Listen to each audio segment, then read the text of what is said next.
Exercise Time was a big civil defence operation which took place on the Gateshead and Newcastle quaysides on Sunday the 15th of June 1952.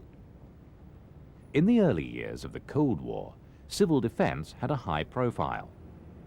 The Newcastle and Gateshead Joint Fire Service was the backbone of the No. 1 Northern Civil Defence region. This exercise was modelled on similar operations which had taken place in Southampton and Liverpool.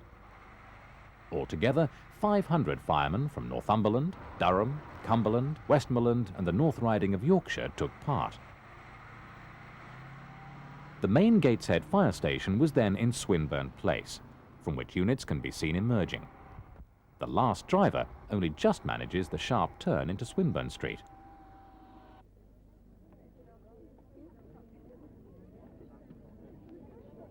The purpose of the exercise was to simulate the effects of high explosive and incendiary bombing. Parties worked from the top of the recently completed Ranks flour mill and from Kent House in Church Street. Most communication between participating units was by radio, with messages being sent by walkie-talkie from the flour mill to the fire station in Pilgrim Street, Newcastle, although dispatch riders were also used.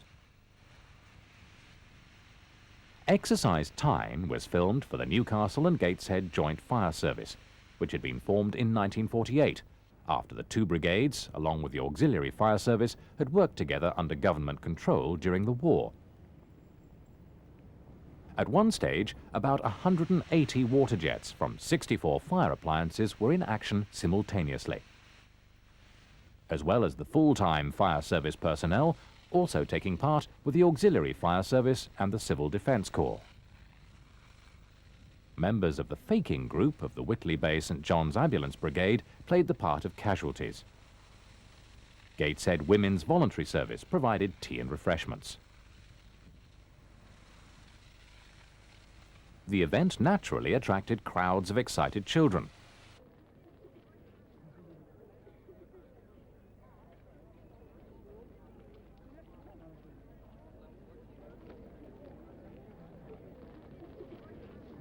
The fireboat, which is seen making a patriotic display at the end of the sequence, was mainly paid for by the government from its civil defence budget.